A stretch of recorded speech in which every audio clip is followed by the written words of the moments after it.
Bonjour à toutes, bonjour à tous, nouvelle vidéo ici pour répondre à une question qu'on m'a souvent posée. Comment devenir millionnaire grâce à la stratégie des immeubles de rapport qui bien entendu est une stratégie solide mais qui demande une préparation et une gestion rigoureuse sur le long terme. Alors j'aimerais juste mettre un petit bémol par rapport à ça. Bien entendu, quand je parle de devenir millionnaire, je ne parle pas de devenir millionnaire en 2 jours ou en 3 mois. Là, on est sur une stratégie qui prend plusieurs années. On parle de plutôt dans les 15, 20, 25 ans.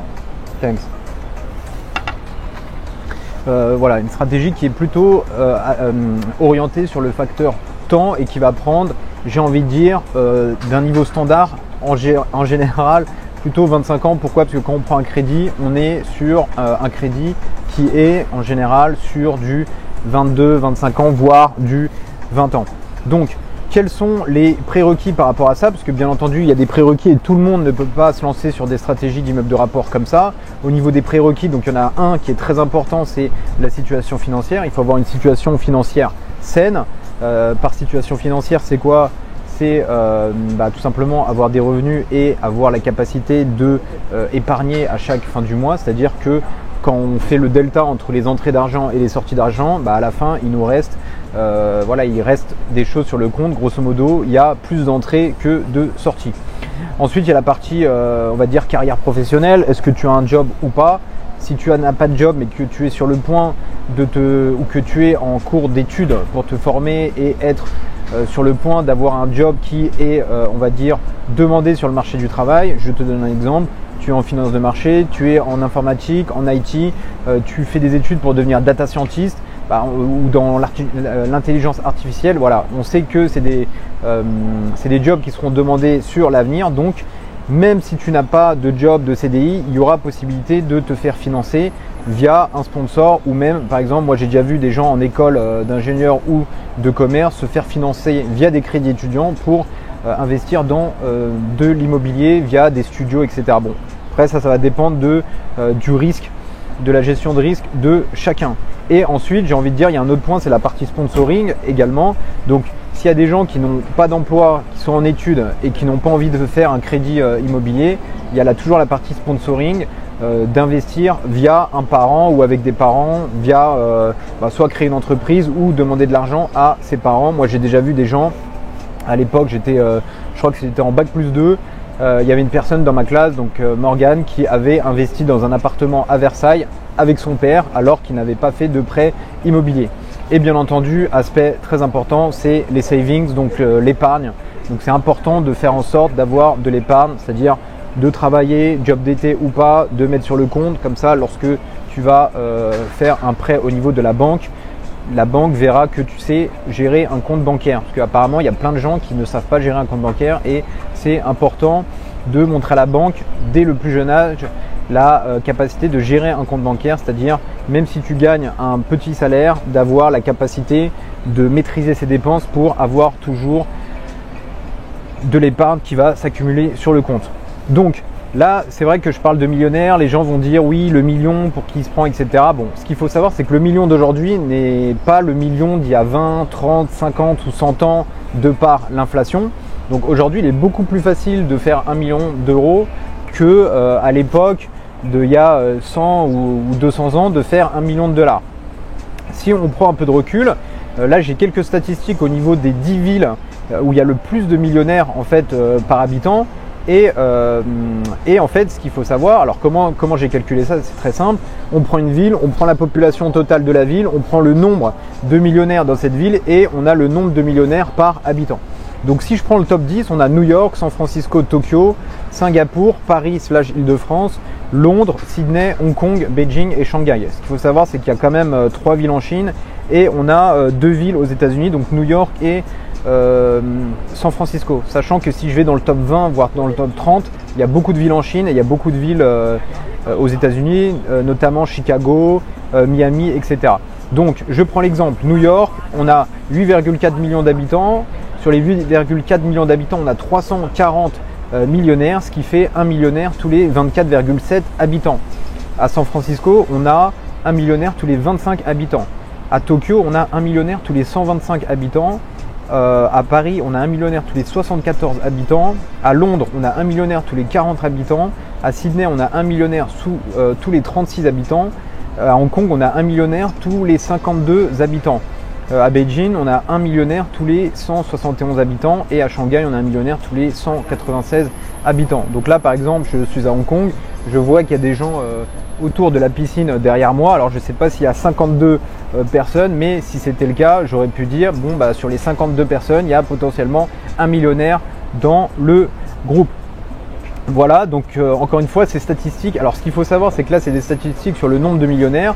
Après, il y a d'autres statistiques sur le nombre de centimillionnaires. Donc centimillionnaires, c'est les personnes qui ont 100 millions sur leur compte. Et ce qu'il faut savoir, c'est que aux États-Unis, donc au niveau de la Big Apple, donc c'est Manhattan, grosso modo New York, quoi, on a 744 centimillionnaires. Donc des 744 personnes qui pèsent 100 millions de dollars et si on accumule toute cette richesse, donc toutes ces personnes cumulées, en fait ça vaut 3000 milliards d'euros, donc c'est une richesse qui grosso modo est supérieure à la richesse totale détenue dans la plupart des grands pays du G20. Donc ça c'est juste pour information. Et au niveau de la source de ces statistiques, je me suis basé sur un rapport du cabinet de conseil Henley et Partners.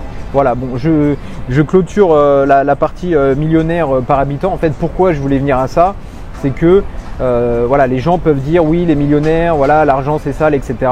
Les millionnaires sont tous des salauds, mais voilà, si je prends le top 5 qui est Paris, à Paris-Île-de-France, aujourd'hui on a un millionnaire tous les 74 habitants et à New York par exemple, on a un millionnaire tous les 24 habitants, ce qui est à peu près le même cas au niveau de San Francisco ou de Singapour. Donc en gros, voilà, il est assez accessible de se balader dans la rue, dans le métro et de croiser un millionnaire. Donc là par exemple je suis au Conrad hôtel 5 étoiles, donc probablement il doit avoir quelques millionnaires et quelques centimillionnaires. Voilà, donc je continue. 1 million en gros c'est quoi? Pour prendre un tout petit peu de recul, 1 million c'est quoi? Donc 1 million c'est 3 fois 333 000 euros, 1 million c'est 4 fois 250 000 euros et 1 million c'est 10 fois 100 000 euros. Voilà, tout simplement. Donc si grosso modo on éclate la somme et qu'on met un multiplicateur, donc c'est 3 fois 300, grosso modo 300K, 4 fois 250K, 10 fois 100K. Maintenant, est-ce que toi tu as envie de faire 10 opérations immobilières pour générer 1 million? Non.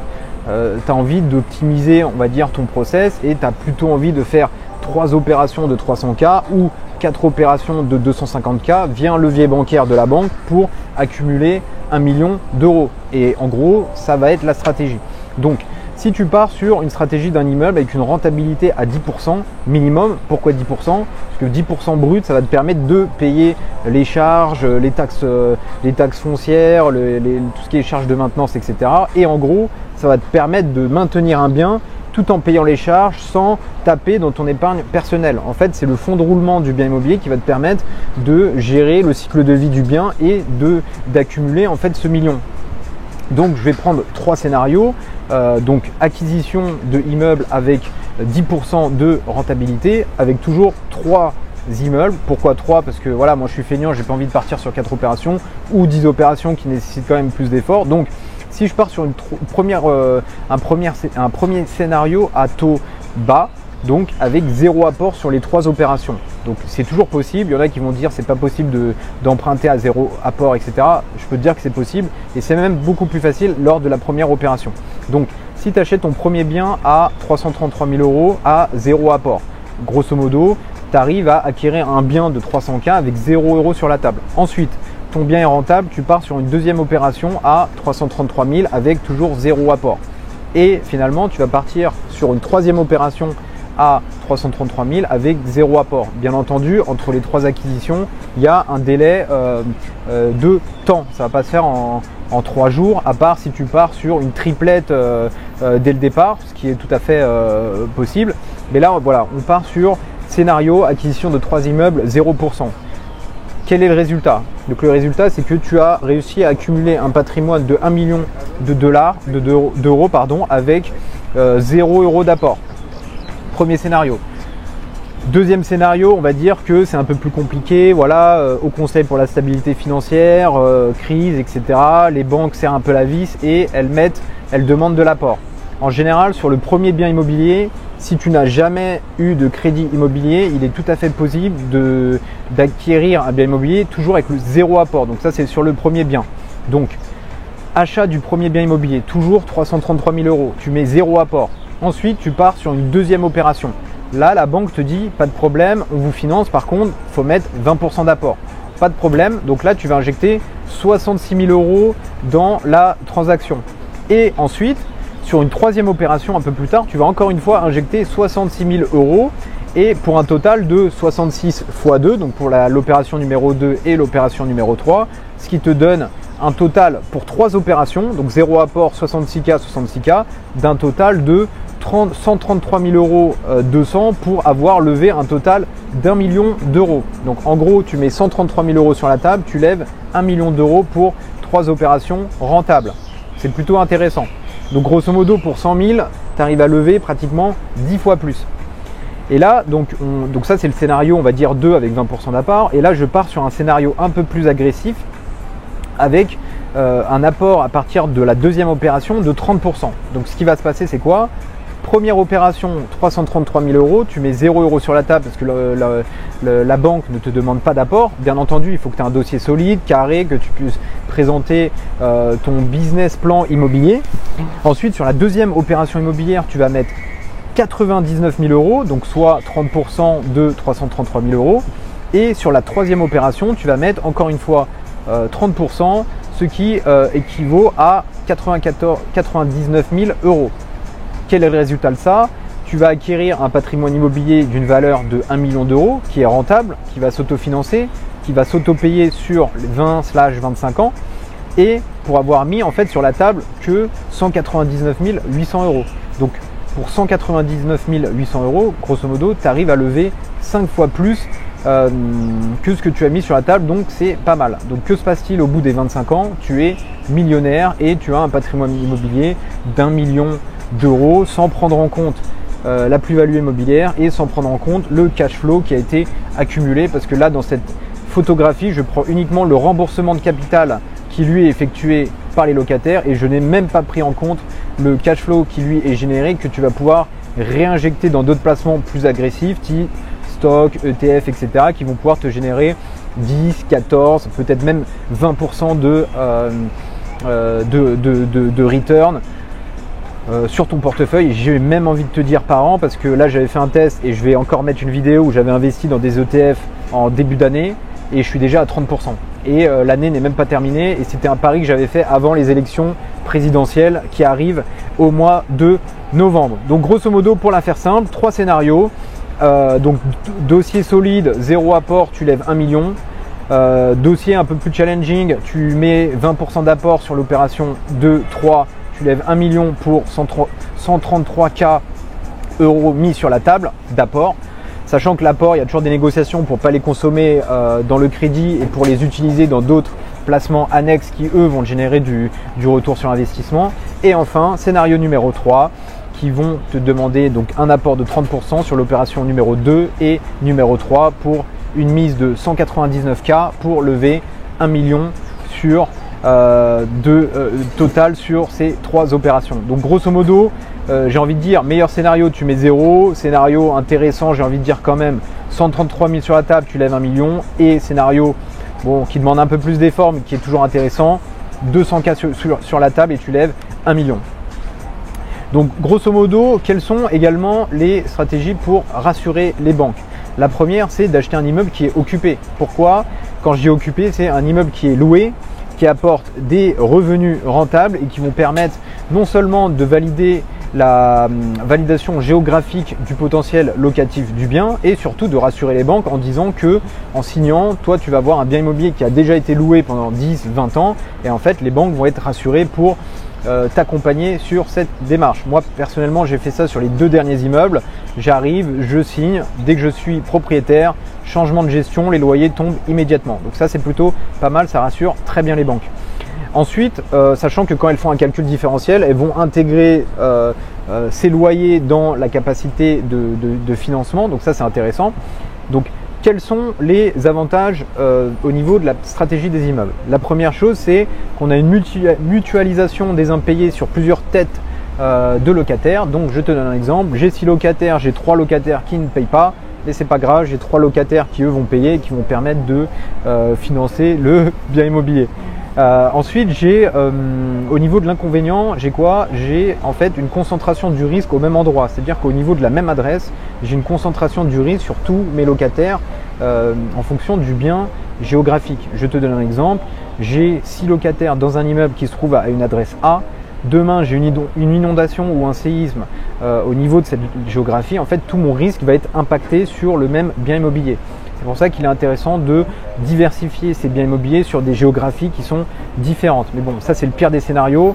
Moi personnellement, j'ai jamais eu ça, mais bon, c'est vrai que quand on voit qu'il y a eu des inondations en Espagne, etc., il faut quand même se poser des questions. Également sur tout ce qui est hurricanes aux États-Unis et tout ça, il faut quand même avoir ça en tête. Ensuite, ce qui est intéressant aussi, c'est la possibilité lors de l'achat de négocier le prix au niveau du prix d'acquisition. Je te donne un exemple. Là actuellement, je suis en train de négocier un immeuble. Donc je vais discuter avec l'agent plusieurs fois. Et là, en 2 messages WhatsApp et à une note vocale, j'ai déjà réussi à négocier 50 000 euros. Donc en 2 messages vocaux et en 2 messages WhatsApp, une note vocale, j'ai réussi à négocier 50K. Ce qui dit que, grosso modo, si tu arrives à faire 10 opérations où tu négocies à chaque fois 50K sur les 10 opérations, donc 50 x 10, tu as déjà négocié 500 000 euros sur un potentiel de revente plusieurs années plus tard. Donc voilà, ne pas négocier également la partie négociation à l'achat pour acheter moins cher par rapport au marché et pour générer en fait une plus-value en avance à la revente, parce que au niveau de l'achat, tu sais déjà que tu vas revendre plus cher plus tard, et ça en fait c'est, j'ai envie de dire, un bonus. Donc ne surtout pas négliger la négociation à l'achat. Voilà, faut pas avoir peur. J'essaierai de mettre une note vocale où la personne me répond au niveau de la négociation, et voilà, faut pas avoir peur de se dire de recevoir un non. Et moi j'ai envie de dire encore une fois, les meilleures négociations commencent toujours lorsqu'il y a un non. Ça veut dire que le vendeur, il n'a pas envie d'aller en dessous et que finalement, il va vendre plutôt au bon prix, à part si on a un vendeur qui est complètement dans l'espace et qui est complètement déconnecté du marché. Donc, plusieurs stratégies pour atteindre le million assez rapidement. Donc, stratégie des immeubles de rapport qui sont rentables. Rentables, pourquoi? Parce qu'encore une fois, c'est les loyers qui vont permettre de gérer le cycle de vie de l'immeuble sans que toi tu aies à sortir de l'argent de ta poche. Remboursement de capital géré par des locataires et un cash flow bonus qui est généré, que tu vas pouvoir réinvestir soit dans d'autres opérations rentables ou soit dans d'autres placements alternatifs plus agressifs qui vont te générer du retour sur investissement.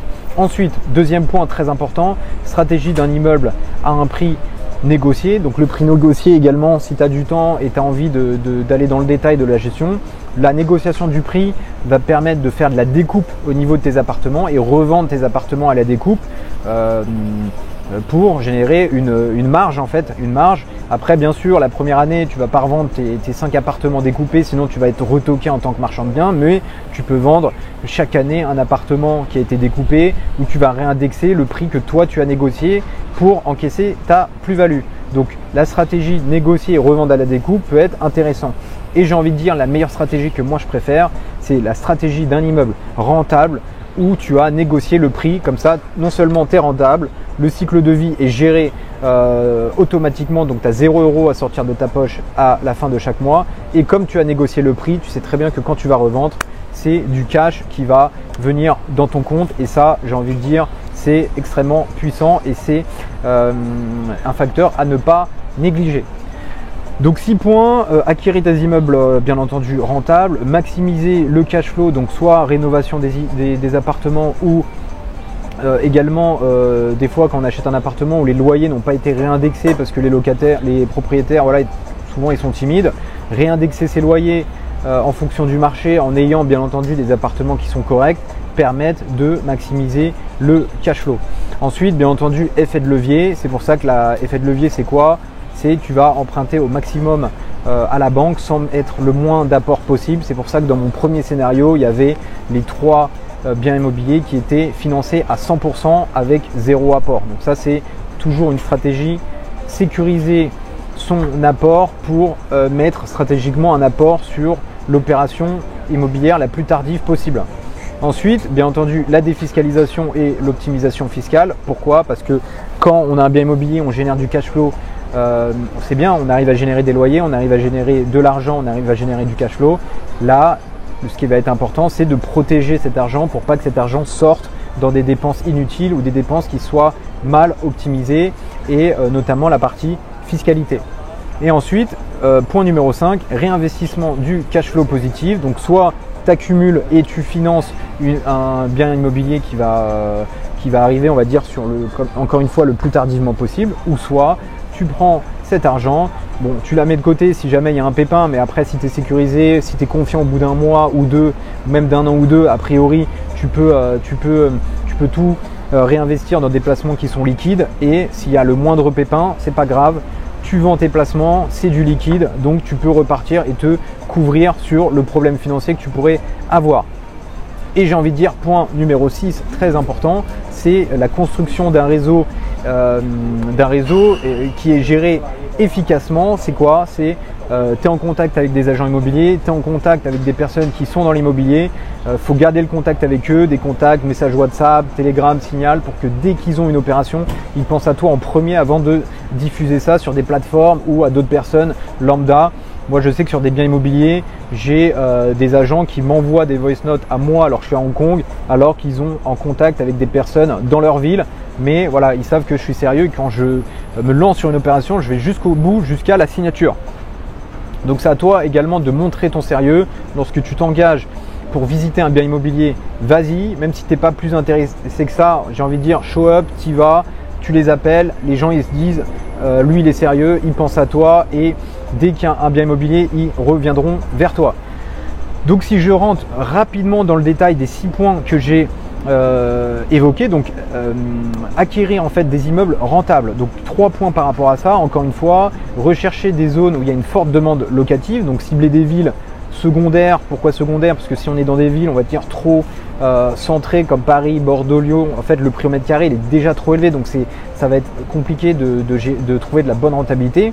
Donc ville de second plan, dans un rayon de 100 km pour bénéficier de l'impact de la ville, on va dire prime, triple A, donc bien noté, et avec un bon potentiel de rendement locatif où les prix sont accessibles, mais également où la demande est constante. Pourquoi? Parce qu'on a des étudiants, on a des hôpitaux, on a des universités, on a un bassin d'emploi, on a des salons qui vont driver des personnes qui vont visiter du monde entier, peut-être des attractions touristiques, etc. Voilà, tout ça, il faut prendre en compte dans la stratégie. Encore une fois, bien négocier le prix, parce qu'un prix bien négocié en dessous du marché va permettre de sécuriser une plus-value à la revente et surtout de optimiser son cash flow sur le long terme. Et ensuite, point numéro 3, opter pour des immeubles avec un potentiel de rénovation. Souvent, quand il y a des rénovations à faire, les prix sont un peu réduits. Donc toi qui as du cash ou qui va lever du cash à la banque, tu vas faire des plans avec un architecte, avoir une personne qui fait des travaux de bonne qualité. Il va venir, il va t'optimiser tout ça. Tu remets en location plus cher avec l'effet waouh, où tu as un bien immobilier qui est loué à la première visite. Ensuite, point numéro 2, maximisation du cash flow. Donc comment optimiser le rendement par lot? Louer chaque unité donc séparément. Il y a d'autres optimisations par rapport à ça, colocation, Airbnb, division d'appartements, etc. Bon, tout ça permet de maximiser un cash flow. Également, il y a le sous-point qui est la réduction des charges, mettre des bonnes fenêtres, réduire les charges d'énergie, bien rénover pour éviter en fait d'avoir de la maintenance trop fréquente qui vont venir rogner en fait le cash flow, et bien entendu partir sur des immeubles de rapport où tu es le seul maître à bord et où il n'y a pas de frais de copropriété. Et ensuite, augmenter les loyers raisonnablement en fonction de l'inflation. Donc 2 points, si tu es dans une ville où les loyers n'ont pas été réindexés par le propriétaire précédent, réindexation des loyers. Et bien entendu, s'il y a une inflation, tu vas te baser sur les barèmes de l'inflation pour réindexer tes loyers et harmoniser ton cash flow. Point numéro 3, effet de levier et refinancement. Donc effet de levier, utiliser le crédit intelligemment. On ne parle pas d'acheter, de faire un crédit pour acheter une télé ou une mobilette qui va faire moins 40% à l'achat. Là, on parle d'un crédit intelligent. On lève de l'argent pour acheter un asset, un actif qui va générer de la richesse. Donc profitez des taux d'intérêt. Là aujourd'hui on a des taux qui sont sur le point de diminuer. En 2020 on avait des taux qui étaient extrêmement bas. Et moi j'entendais toujours des gens qui me disaient j'attends une baisse de taux, j'attends une baisse de taux, j'attends une baisse de taux. Aujourd'hui ils le regrettent. Et j'ai envie de dire, il y a un proverbe chinois qui dit le meilleur moment pour investir c'était il y a 100 ans, le meilleur moment c'est aujourd'hui. Donc financer l'achat avec le levier bancaire au maximum sans immobiliser tout son capital. Donc ton capital, tu ne le mets pas dans des opérations immobilières, tu le mets dans des positions bien immobilières uniquement s'il n'y a pas d'autres alternatives. Ensuite, refinancement après travaux, c'est quoi? Tu as un bien immobilier, tu as rénové, tu as généré de la richesse, ton bien immobilier vaut un peu plus cher, tu vas voir la banque en disant voilà, j'ai financé un bien à 333, maintenant il vaut 400 000, est-ce que vous pouvez me refinancer la différence? Et plusieurs banques disent oui, sachant que là j'ai un ami qui a acheté cash un immeuble 400 000, il n'avait pas de crédit, il est parti voir la banque, il s'est fait refinancer son prêt très facilement. Donc voilà, il y a toujours des choses possibles à faire. Et bien entendu, multiplier les acquisitions. Là, on parle de comment devenir millionnaire avec l'immobilier. Tu prends 1 million, tu divises par 3, 333 000, tu fais 3 opérations immobilières. Si tu veux être, si tu veux peser 2 millions, bah, tu pars sur 6 opérations immobilières. Voilà, ainsi de suite. Une fois que la banque sait que tu sais investir et que tu sais générer du retour sur investissement, la banque te fait confiance et c'est même elle qui reviendra vers toi pour te demander si tu as besoin de financement. Ensuite, point numéro 4, défiscalisation et optimisation fiscale. Donc utiliser tous les dispositifs de défiscalisation possibles. Tu as des stratégies pour réduire l'impôt, tu en as plein, tu as du LMNP, il y en a qui disent que l'MP est mort. En fait, il y a juste des discussions pour prendre l'amortissement et le réintégrer dans le prix de vente. En plus, je pense qu'il y a des amendements en cours, donc c'est même pas statué définitivement. Et après, voilà, il y a toujours le déficit foncier. Voilà, il y a 2 stratégies. J'entrerai plus dans le détail si tu en as besoin. Donc voilà, bien se faire accompagner par un expert comptable et avant ça par un fiscaliste, docteur en droit fiscal. Moi personnellement, c'est ce que j'ai fait. J'ai une stratégie fiscale et l'expert comptable déploie la stratégie fiscale. Moi, mon expert comptable, quand il me donne des conseils, je lui réponds directement « Est-ce que tu es expert fiscal pour me donner des conseils ?» Il me répond « Non » et puis discussion close. Créer une société immobilière, bon ça dépend. Tout à l'heure, je parlais du sponsoring et la possibilité d'investir dans l'immobilier quand on est toujours étudiant. La possibilité de créer une société avec des parents peut permettre de faire ça. Enfin, nous avons le point numéro 5, réinvestir le cash flow positif, donc éviter de consommer le cash flow. Au lieu de le consommer, le réinvestir dans des assets qui, eux, vont apporter du retour sur investissement, stock, SCPI, etc. Ou tout simplement accumuler ce cash flow qui va pouvoir être apporté en tant qu'apport pour un nouveau bien immobilier rentable. Et bien entendu, diversifier les investissements. Donc, bien immobilier avec une diversification géographique, mais bien entendu une diversification au sein même de la classe immobilière, c'est-à-dire bureau, commerce, SCPI, crowdfunding, etc. Bon, je conçois qu'aujourd'hui le crowdfunding c'est un peu compliqué, mais voilà, il y a toujours des bonnes opérations où il y a du 10% qui est possible. Le problème du crowdfunding, c'est que c'est un investissement cash et que ce cash-là est mobilisable et qu'il n'est pas liquide versus une action. Tu achètes, tu as besoin de cash, tu revends, c'est liquide. Dernier point numéro 6, construire un réseau et le gérer efficacement. C'est quoi? Tu as un réseau d'agents immobiliers, tu collabores avec eux, tu communiques avec eux régulièrement, ils pensent à toi.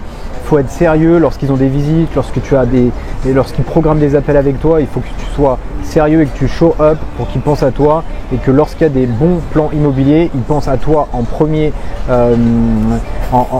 position plutôt que de contacter des gens qui sont localement proches d'eux. Je te donne un exemple. Moi, je suis à Hong Kong à des milliers de kilomètres. J'ai des agents immobiliers qui, lorsqu'ils ont des biens intéressants, rentables, ils me contactent en première position plutôt que de contacter leur agent immobilier de leur secteur. Pourquoi? Parce que j'ai été sérieux et à chaque fois que je me suis engagé sérieusement sur un bien immobilier, je suis dans les 100% des cas allé jusqu'à la signature du bien immobilier.